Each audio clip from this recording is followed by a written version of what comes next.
Assalamualaikum warahmatullahi wabarakatuh.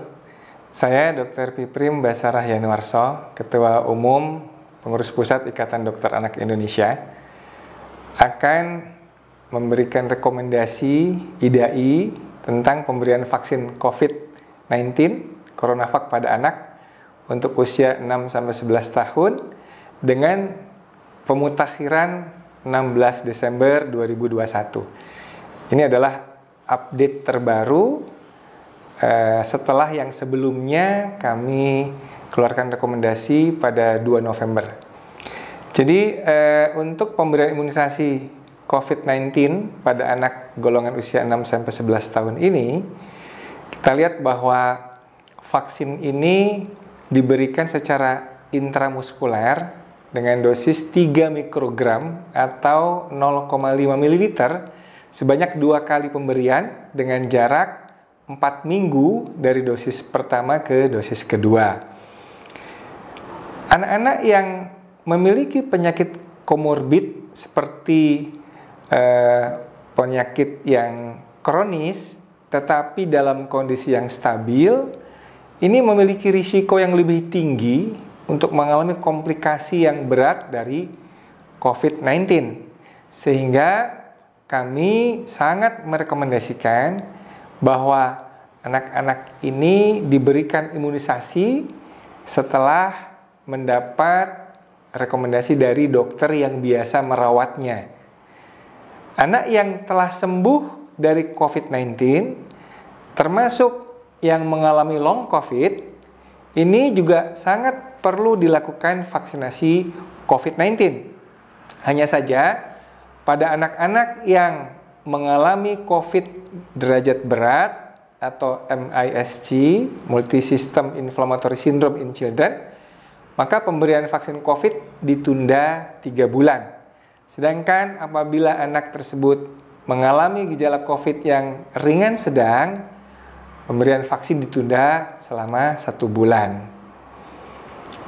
Pada anak dengan kebutuhan khusus, anak dengan gangguan perkembangan dan perilaku, anak-anak yang diasuh di panti asuhan atau di panti perlindungan perlu mendapatkan vaksinasi COVID-19 ini juga, dan perlu pendekatan khusus untuk pelaksanaan pemberian vaksinasinya. Kemudian jarak vaksinasi COVID dengan vaksin lainnya minimal 2 minggu. Ini adalah ada sedikit perubahan dari rekomendasi sebelumnya yang kami rekomendasikan jaraknya 4 minggu, sekarang diubah menjadi jaraknya 2 minggu dengan vaksin yang lainnya. Sebagai perhatian khusus, penentuan pemberian vaksinasi ini dipertimbangkan apabila manfaatnya lebih besar daripada risiko munculnya KIPI dan ditentukan atau direkomendasikan oleh dokter yang merawat, dan imunisasi dilakukan di rumah sakit pada kondisi-kondisi berikut. Yang pertama adalah apabila terjadi defisiensi imun primer, kemudian penyakit autoimun yang tidak terkontrol, pada anak kanker yang sedang menjalani kemoterapi atau radioterapi, dan anak yang sedang demam 37,5 derajat atau lebih. Dan penyakit-penyakit kronik atau kelainan bawaan yang belum terkendali, diabetes mellitus yang belum terkendali, insufisiensi adrenal seperti hiperplasia adrenal kongenital, penyakit Addison, gangguan perdarahan seperti hemofilia, pasien transplantasi hati dan ginjal, reaksi alergi berat seperti sesak nafas, urtikaria secara menyeluruh.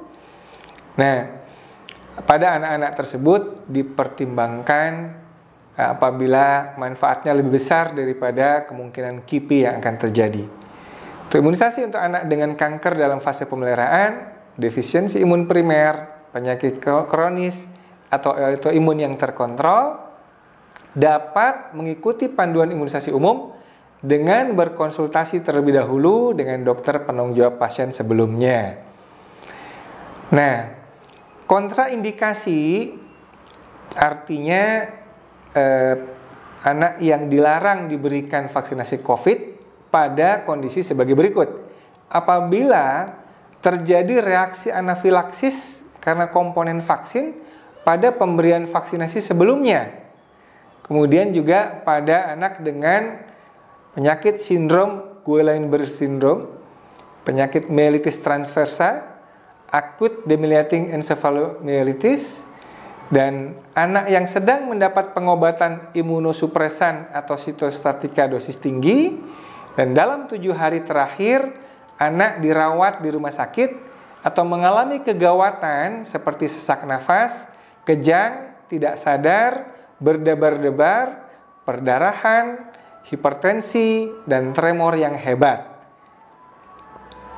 Apabila kondisinya sudah baik, sudah sembuh, maka pemberian vaksinasi bisa diberikan setelah mendapat rekomendasi dari dokter yang merawatnya. Pemberian imunisasi tetap dengan menerapkan protokol kesehatan, yaitu sebelum dan sesudah vaksinasi, semua anak tetap memakai masker dengan benar, menjaga jarak, tidak berkerumun, dan jangan bepergian bila tidak penting. Hal lain yang juga penting adalah pasca imunisasi, anak dipantau 15-30 menit terhadap kemungkinan munculnya reaksi alergi berat. Dan pelaksanaan imunisasi di lapangan mengikuti kebijakan dari Kementerian Kesehatan Republik Indonesia. Kami juga menghimbau semua anggota IDAI untuk melakukan imunisasi kejar dan imunisasi rutin untuk mencegah kejadian luar biasa penyakit infeksi yang dapat dicegah dengan imunisasi. Selain itu juga membantu meningkatkan cakupan imunisasi COVID-19 pada anak. Jangan sampai kita abai dengan imunisasi rutin dan hanya fokus pada imunisasi COVID. Karena penyakit-penyakit lainnya yang bisa dicegah dengan imunisasi itu sebetulnya memiliki fatalitas yang lebih tinggi daripada COVID. Kemudian semua anggota IDAI juga diharapkan dapat mengikuti panduan pelaporan imunisasi dan pemantauan setelah imunisasi yang dikeluarkan oleh Kementerian Kesehatan Republik Indonesia. Rekomendasi ini bisa didapatkan dengan membuka tautan yang ada pada Instagram Ikatan Dokter Anak Indonesia. Kami juga mengucapkan selamat liburan untuk anak-anak Indonesia dan tahan diri, sementara ini tetap di rumah saja untuk menghindari hal-hal yang tidak diinginkan. Jangan lupa tetap memakai masker bila keluar rumah, tetap menjaga protokol kesehatan, dan lengkapi imunisasi rutin maupun imunisasi COVID-19. Mudah-mudahan pandemi ini bisa segera berakhir di negeri kita dan kita bisa beraktivitas seperti biasa di masa datang. Salam sehat dari Ikatan Dokter Anak Indonesia.